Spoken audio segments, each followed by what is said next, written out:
हरिओम. लाओत्सेचा ताओबोध योगदास श्री जयगणेश जोशी यांचे प्रवचन.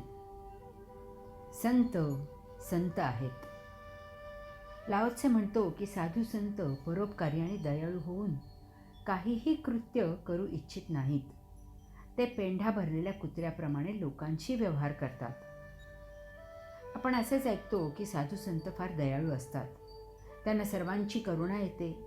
साधू संत समाजाच्या कल्याणाकरता झटत असतात. असेही म्हटले जाते की जगाच्या कल्याणात संतांच्या विभूती. परंतु लाओत्से येथे आपल्या पारंपरिक विचारांना आणि अनुभवांना तडा देत आहे.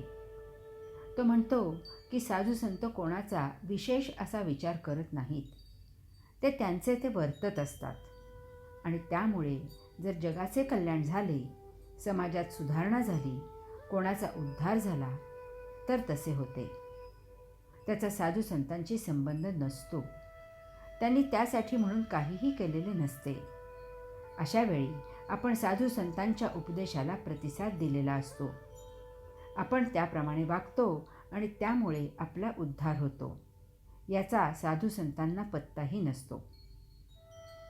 साधू संत यात्रा म्हणून आपल्या गावाला आलेले असतात. त्यामुळे आपण भारावून जातो. आपण त्यांचे आगत स्वागत करतो. आपल्याला असे वाटते की साधू संत येती घरा तोची दिवाळी दसरा.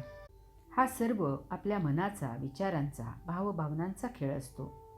याचा साधू संतांना पत्ताही नसतो. त्यातून तसा कोणी साधू संत आढळला की जो स्वतःला जगताचा तारक, समाज सुधारक, परमात्म्याचा दूत समजतो, तो साधू नसून संधी साधू आहे असे खुशाल समजावे आणि तत्क्षणी त्याच्यापासून दूर व्हावे. असे संधी साधू संत या कलियुगात उदंड झाले आणि आहेतही. धनसंपत्तीच्या हव्यासाने पछाडलेले, भपकारा करणारे, 100 जमवून त्यातील 50 खर्च करून समाजसेवा करत असल्याचा डांगोरा पिटणारे, जनतेच्या नमस्काराला हपापलेले, त्यांना आशीर्वाद द्यायला आसुसलेले, दगड, माती, किडा, मुंगी, पशु, पक्षी, मानव, सज्जन, दुर्जन, बालक, स्त्री, पुरुष इत्यादी सर्वांशी साधू संत समसमान व्यवहार करतात. त्यांना कोठेही भेद दिसत नाही. जणू काही सर्व काही पेंढा भरलेले कुत्रे आहेत. त्यांना सजीव निर्जीव असाही भेद नसतो. त्यांना या विश्वाचे भान नसते. ते त्यांच्या साक्षात्कारात, प्रभूच्या दर्शनात, त्यांच्या आध्यात्मिक भावविश्वात मग्न असतात. त्यांचा देह जीवित आहे. त्यांचे या भूतलावरचे भोग शिल्लक आहेत. केवळ यामुळे ते येथे जीवित असतात. वास्तवात त्यांची केव्हाच ब्रह्मानंदी टाळी लागलेली असते. पेंढा भरलेला कुत्रा कोणाला डिवचत नाही की कोणावर भुंकत नाही की कोणासाठी काही कृत्य करत नाही.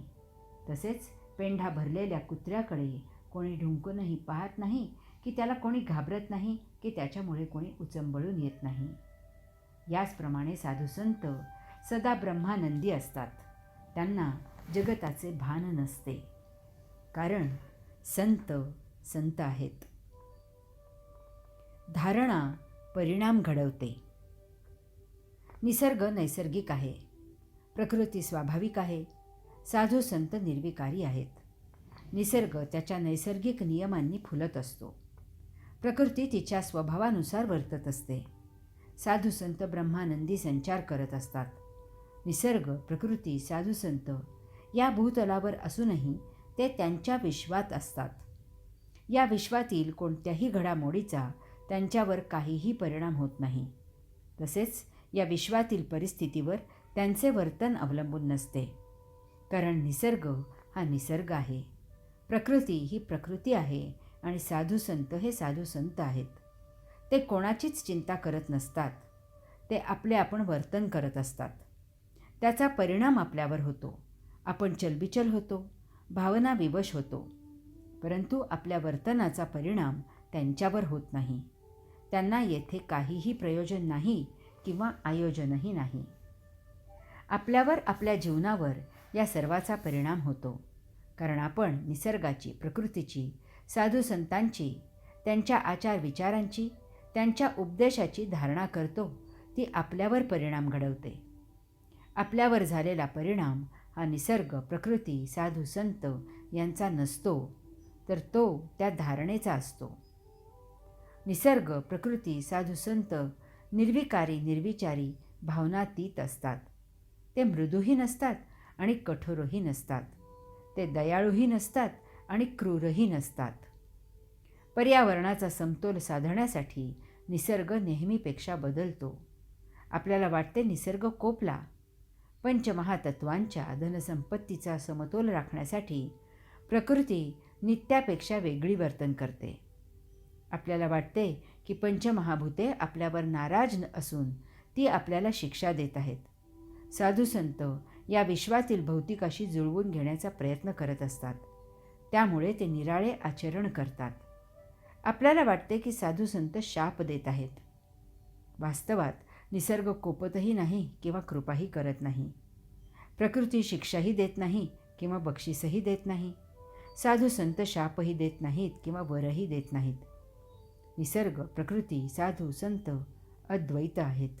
आपण आपल्या धारणेप्रमाणे प्रभावित होतो आणि गैरसमज करून घेत असतो. तुम्ही या विश्वात असा किंवा असू नका. निसर्ग तसाच फुलत राहणार आहे. प्रकृती तशीच वर्तत असणार आहे. साधू संत तर कायम या विश्वातून निर्वाणालाच निघालेले असतात. तसे होत नाही म्हणून आणि फक्त तोपर्यंतच ते येथे नाईलाजाने असतात. त्यांना कशातच काहीही स्वारस्य नसते.